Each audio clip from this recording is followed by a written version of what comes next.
Le plus beau cadeau qu'Alpine m'ait fait, ce n'est peut-être pas l'aventure GP Explorer, ce n'est pas non plus de m'avoir invité au sein de l'écurie à Silverstone, Spa ou encore Las Vegas, ce n'est pas non plus la visite de l'usine d'Enstone ou encore les plusieurs visites à l'usine de Viry-Châtillon, ce n'est pas non plus avoir eu la chance de pouvoir passer derrière le volant d'une Alpine A110 ou de l'ancienne Formule 1 de Kimi Räikkönen.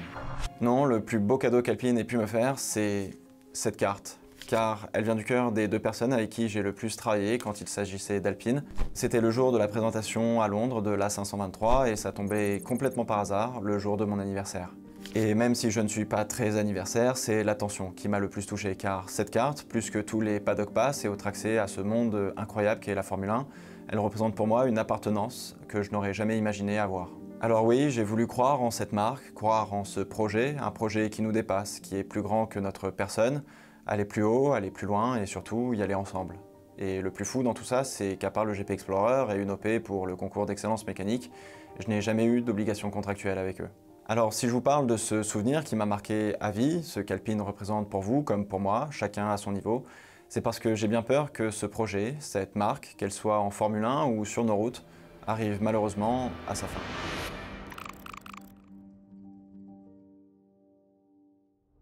Bon alors je parle de sentiments, de vision et de projets, mais on vit dans un monde avec des règles et une manière de jouer très cartésienne. Alors on va se pencher sur cette base de chiffres pour établir la situation un peu plus factuellement. Si on rembobine un peu, Luca De Meo arrive à la tête du groupe Renault en 2020. C'est l'artisan du renouveau de la Fiat 500 et du succès commercial qu'elle est devenue. Il est aussi passé par le groupe Volkswagen et a créé Cupra, bref, il connaît son sujet. Et en 5 ans, il n'a pas déçu, parce que l'action du groupe Renault a presque doublé depuis le Covid. Si on se penche sur cette seule année 2024, on a une hausse du chiffre d'affaires de Renault de 7,4% avec une marge opérationnelle record.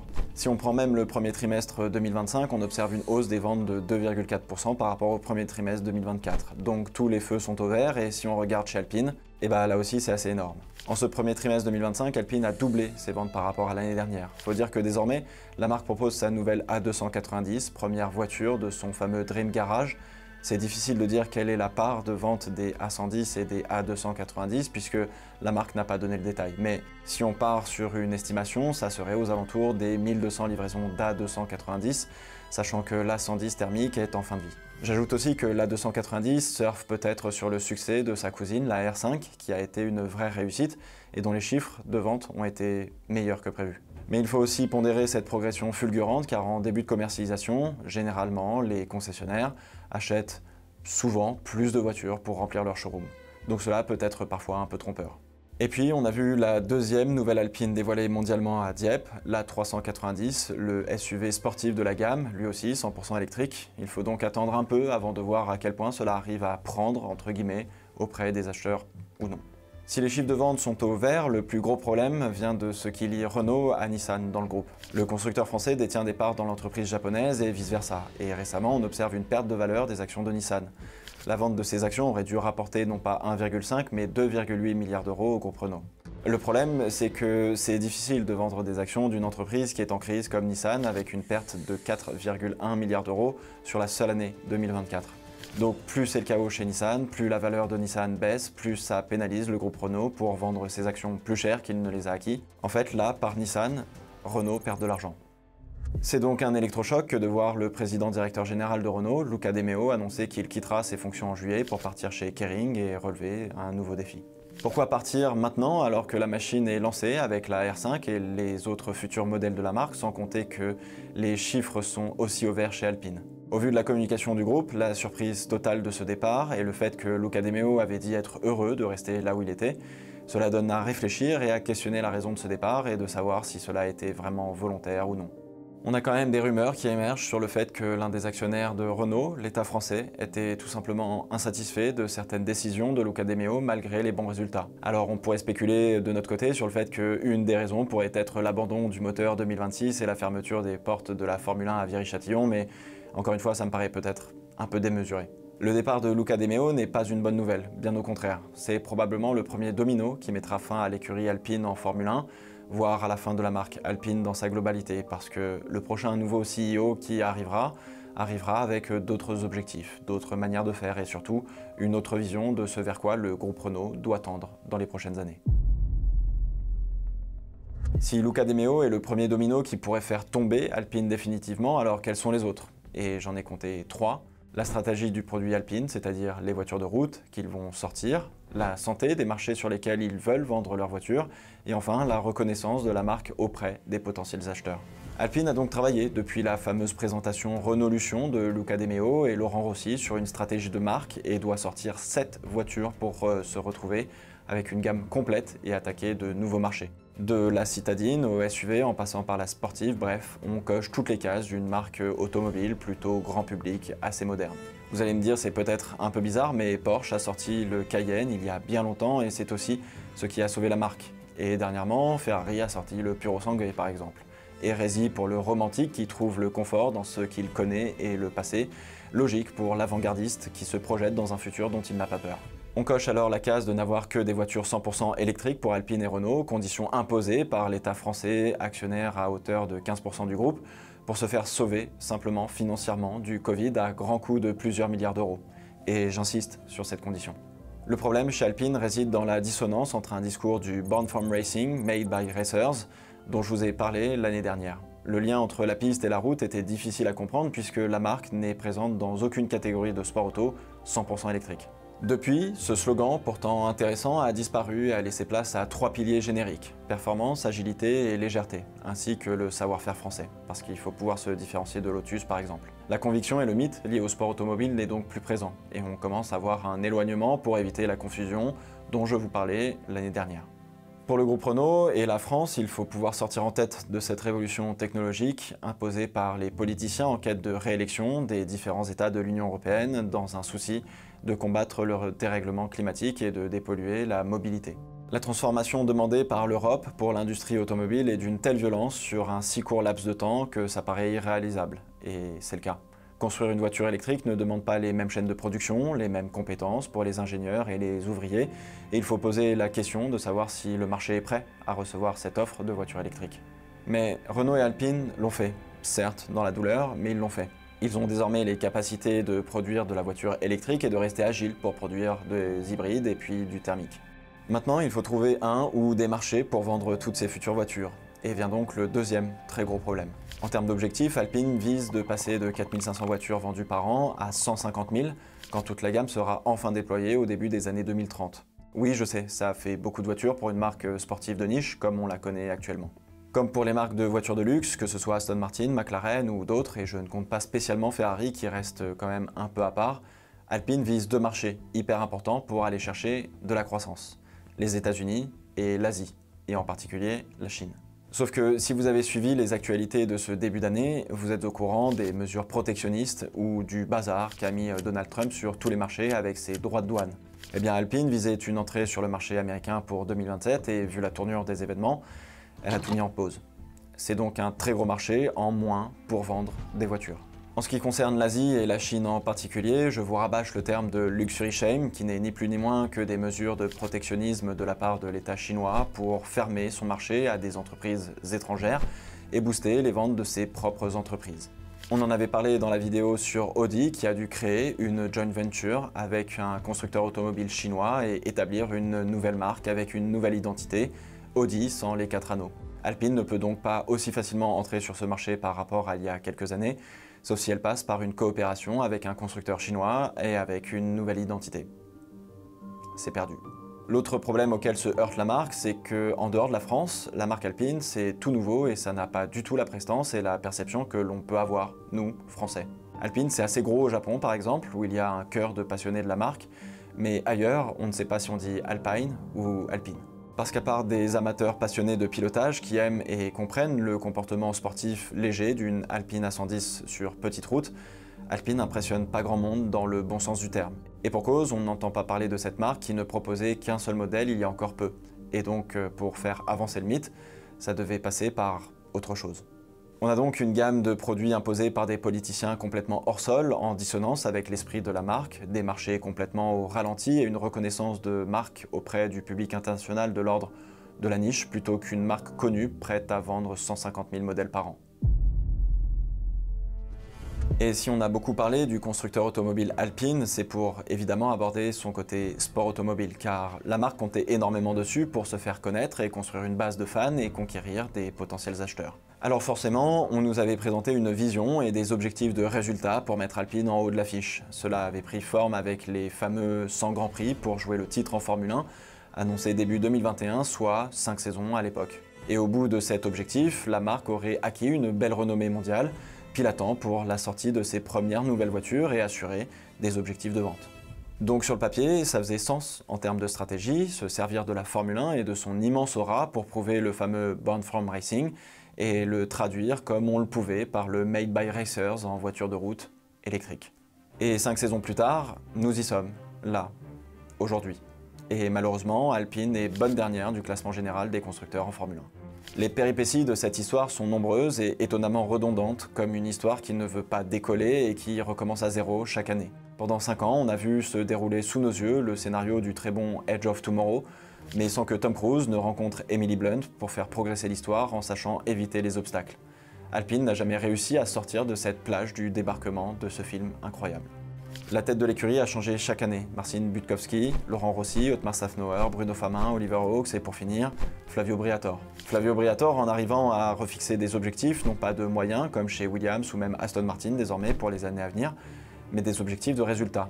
L'objectif est de jouer les podiums et des victoires d'ici 3 ans, donc en 2026. La musique recommence sur un ton légèrement différent, mais malheureusement c'est vu et déjà entendu. Flavio Briatore a 3 objectifs: réduire les dépenses, trouver de meilleurs pilotes et signer plus de sponsors, bref, redresser l'équipe et la faire progresser, ce que personne n'a réussi jusqu'à présent. Contrairement à ce que vous pensez, Flavio Briatore a bien été banni à vie de la Formule 1 dans un premier temps, à cause du Crashgate, mais il a réussi à réduire cette peine à 5 ans car cela a été jugé abusif par la justice française. Et donc il n'a pas perdu ses contacts et son sens des affaires, bien au contraire. Le Grand Prix d'Azerbaïdjan, c'est lui qui en est à l'origine. MSC Croisière en partenaire officiel de la Formule 1, c'est lui aussi, et c'est pour ça que ça se retrouve aussi sur l'Alpine aujourd'hui. Il gère toujours la carrière de Fernando Alonso, de près ou de loin, ainsi que celle de Jack Doohan, entre autres. Il semblerait, selon l'informé, que Flavio Briatore ait un salaire de 2 millions de dollars par an, ce qui est plus que le salaire de Luca De Meo, et qu'il prenne en plus 20% de commission sur les sponsors qu'il signe pour l'équipe. D'autres rumeurs font état d'un salaire de 4 millions de dollars par an, sans commission.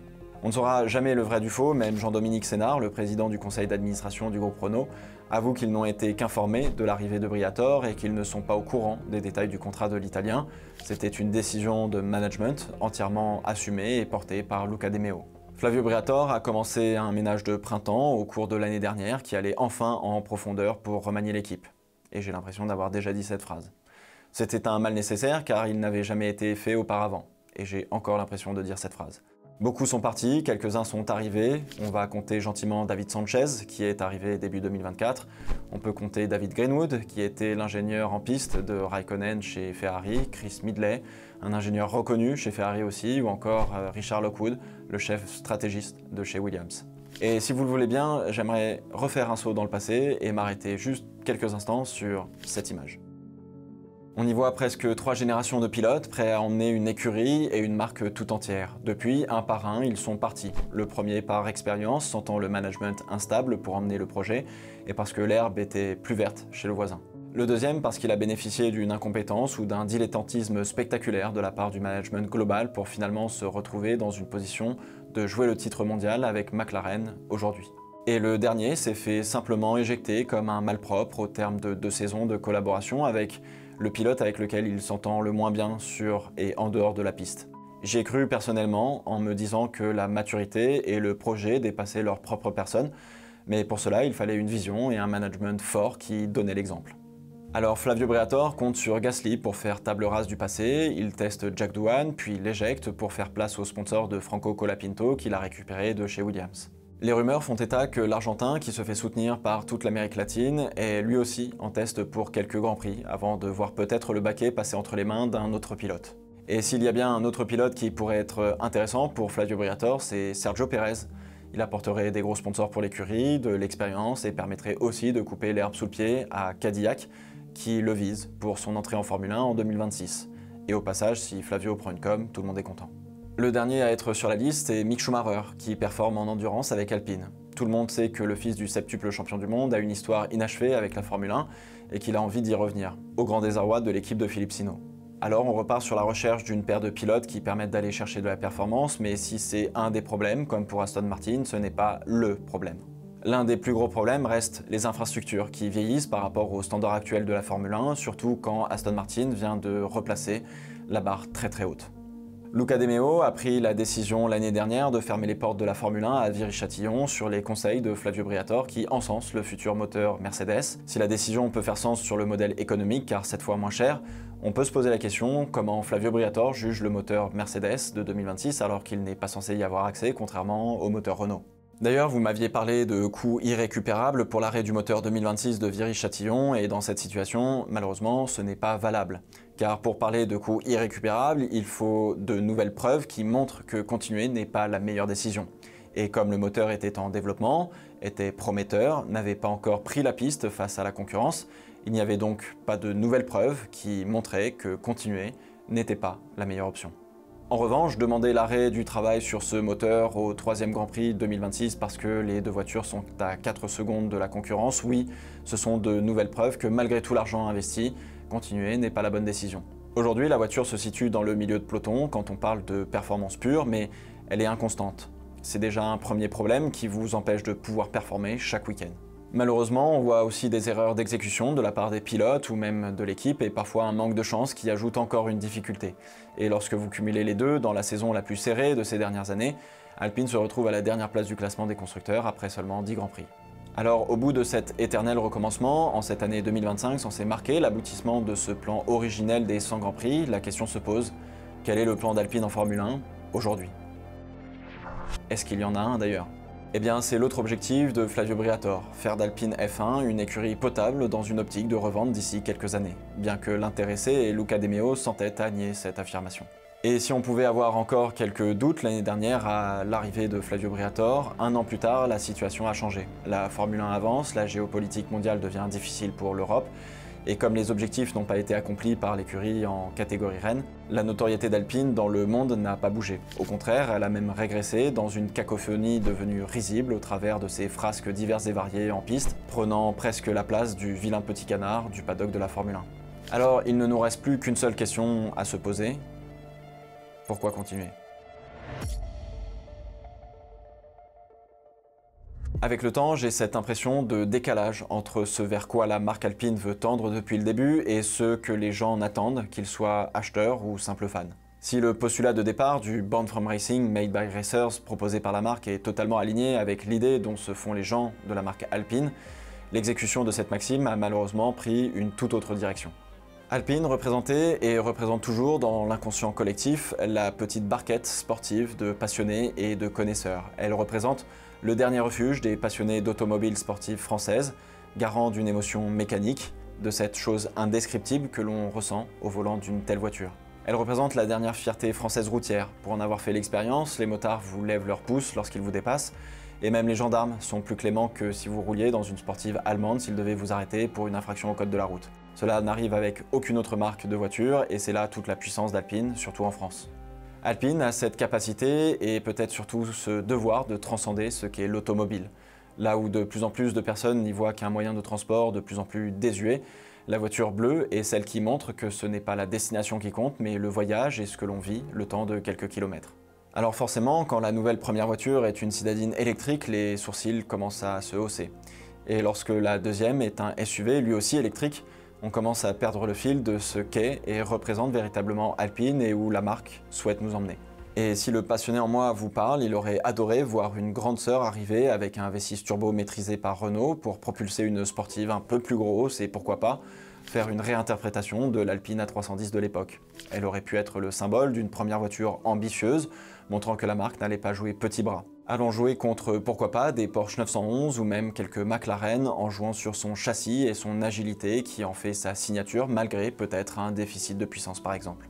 Et puis fort de son expérience en Formule 1, la marque aurait pu relever le défi pour mettre sur pied une hypercar avec un dérivé d'un moteur de Formule 1 et une aérodynamique bossée par l'écurie directement, venant se confronter aux AMG One, Valkyrie et autres F80. La France aurait enfin eu une hypercar en rapport avec le sport automobile et plus seulement les Bugatti qui jouent dans une autre sphère encore. Dans le même temps, on aurait peut-être eu droit à la version découvrable de l'Alpine A110, symbole de la French Riviera qu'on nous envie tant dans le monde. Et puis on aurait pu avoir une version routière de l'Alpine A424 des 24 heures du Mans et cette signature lumineuse des feux arrière si belle. On l'aurait croisée sur nos routes, les yeux écarquillés et faisant rêver les petits-enfants assis sagement à l'arrière de la voiture de leurs parents et levant pour la première fois du voyage la tête de leur écran. Alors oui, Alpine n'aurait pas vendu 150 000 voitures par an, mais est-ce le propos d'une marque de niche qui a de plus en plus de mal à trouver une raison d'exister dans un monde anxiogène de tout, et en particulier de l'automobile? Mais comme le dit si bien Luca De Meo, il ne peut pas réfléchir comme un fan. Et là est tout le problème, car c'est justement ce que l'on attendait de lui et de ses équipes, de nous emmener dans un rêve et de le rendre concret et réel. Et aujourd'hui, pour le futur président directeur général du groupe Renault, la marque Alpine se traduit par une question. Pourquoi continuer d'investir dans une marque dont les marchés sont au ralenti? Pourquoi continuer d'investir dans une stratégie de marque de voitures sportives électriques quand Maserati par exemple a dû annuler la production de sa sportive électrique parce que personne n'en voulait? Ou simplement quand Ferrari a reporté sa propre sportive électrique car les Italiens de Maranello estiment que le marché n'est pas encore prêt? Pourquoi continuer la Formule 1 qui coûte encore des centaines de millions pour avoir le retour sur investissement d'une notoriété négative? À quoi bon s'entêter pour se ridiculiser encore et encore et encore? Si on se dirigeait vers la revente de l'écurie à l'arrivée de Flavio Briatore, on avait le temps de voir venir. Désormais qu'il n'y a plus Luca De Meo, le prochain CEO va avoir la mission de continuer la croissance du groupe Renault et d'éponger le coût pris par la moins-value des actions Nissan. Vendre une écurie de Formule 1 permettrait de faire rentrer 1 milliard de dollars, de se débarrasser d'une bonne partie des actions Nissan et aussi de se débarrasser d'un tracas devenu bien trop encombrant avec les années. Il faudrait alors réorienter la marque Alpine comme une simple marque premium un peu sportive et répondant aux études de marché et de marketing. Il y a quelques semaines, la rumeur courait qu'une banque d'investissement américaine était déjà sur le coup pour chercher un ou des acquéreurs potentiels pour Team Enstone. Et ironie du sort, Otmar Szafnauer refait surface avec des investisseurs prêts à dépenser sans compter pour monter un projet d'une 12e écurie de Formule 1. Car oui, la Formule 1, à travers le budget plafonné, vient de rentrer dans son ère spéculative sur les écuries qui font le spectacle que l'on regarde désormais un dimanche sur deux. Racheter une structure existante pour Otmar Szafnauer et ses investisseurs permettrait de prendre plus d'avance sur le projet, d'avoir même un surplus pour mettre à jour les infrastructures, bref, enfin tout démolir peut-être à Enstone pour tout reconstruire. Alors peut-être que oui, cette vente qui pointe doucement le bout de son nez arrive plus vite qu'on le pense. Mais seul l'avenir nous le dira, ce sera peut-être la fin d'Alpine en Formule 1, ce projet qui n'a fait que redémarrer en boucle depuis le début. Il restera quand même l'endurance qui permet de courir sans trop dépenser avec une compétition de plus en plus féroce où briller devient de plus en plus difficile face à des LMH quand même au-dessus du lot malgré tout. Alors oui, dans les cartons, on sait qu'il y aura une nouvelle Alpine A110. Oui, il y aura sûrement une Alpine A310. Et oui, désormais, il travaille sur une hypercar avec l'Alpenglow qui, je le rappelle, à l'origine n'était qu'un concept car et un travail artistique pour donner une direction à la marque. Il y a quand même un espoir car il semblerait que l'agilité des moyens de production et le bon sens aient mis sur le chemin la possibilité pour Alpine de pouvoir intégrer des moteurs thermiques à la place des moteurs électriques dans ces nouvelles voitures. C'est donc un plan B de sauvetage, mais quelle est l'histoire que l'on raconte si demain Alpine, pourtant né de la course, n'y est plus? Comment raconter une histoire qui donne de l'émotion pour vendre des voitures de sport? Car encore une fois, si vendre des voitures pour se déplacer passe par la technique et le confort du produit, vendre une voiture de sport passe par l'émotion qu'elle procure, derrière le volant ou depuis le bord de la route. Alors oui, j'ai bien peur que bientôt, cette carte floquée du logo Alpine F1 Team n'appartienne plus qu'au passé. Celles qui l'ont écrite sont déjà parties, fatiguées d'une structure lourde, d'un projet qui se perd dans sa vision et parfois incohérent, d'une structure verticale, égocentrée et carriériste et qui finalement donne le sentiment que cette marque n'est pas un projet qui les dépasse. Je vous l'ai déjà dit dans une vidéo précédente, ce sont les humains qui font la marque, pas les stats d'un panel ou les chiffres d'une étude marketing payée à prix d'or à un cabinet de conseil qui n'a jamais vu ou vécu la Formule 1 et l'automobile autrement qu'au travers de leurs fenêtres de bureau. La vision et le rêve qui propulsent le monde et l'humanité tout entière, elle naît dans la tête de gens exceptionnels, plus fous que la normale. Nous sommes allés sur la Lune, non pas parce que c'est facile, mais parce que c'est dur. Alors oui, pour des passionnés français un peu chauvins comme vous et moi, Alpine c'était notre objectif Lune. Parce qu'après tant d'années de déboires avec Renault, enfin on pouvait se projeter dans une aventure nous rappelant que oui, la France compte toujours parmi les meilleurs dans le monde et que lorsque l'on est passionné, on déplace littéralement des montagnes. Qu'aller à l'usine, comme disent certains, n'était pas vu comme une honte sociale, mais bien au contraire, comme une fierté de faire briller un idéal et une vision. car il n'y a rien de dégradant à faire de la mécanique dans une usine, que ce soit pour le moteur d'une Formule 1 ou pour produire des voitures de route, bien au contraire. Et je crois que tout cela, nous sommes certainement en train de le perdre. Je prends les choses généralement très à cœur, voire trop à cœur, et devant cette déception immense de voir ce que promettait ce projet et ce qu'il est devenu aujourd'hui, ça fait mal. Mais plutôt que de s'apitoyer sur son sort et de regarder ce que ça aurait pu être, c'est justement l'opportunité de se poser et de rêver à nouveau avant de pourquoi pas transformer une vision en un projet concret. Il nous faut des gens fous, des gens qui rêvent, des gens qui ne voient pas les problèmes mais seulement les solutions. Des gens si fous qu'ils arrivent à faire venir deux Formule 1 au V8 hurlant sur un GP Explorer, conquérant le cœur de ceux qui ne savaient pas, quelques heures plus tôt, ce qu'était Alpine ou l'émotion d'une Formule 1. Des gens si fous qu'ils se lancent dans la conception et la fabrication de leur propre hypercar dans leur garage. Des gens si fous qu'ils sont déterminés à tenter l'impossible de taper 500 km/h en Xantia. Car encore une fois, ce sont les humains qui font les marques, et tôt ou tard, cela reviendra.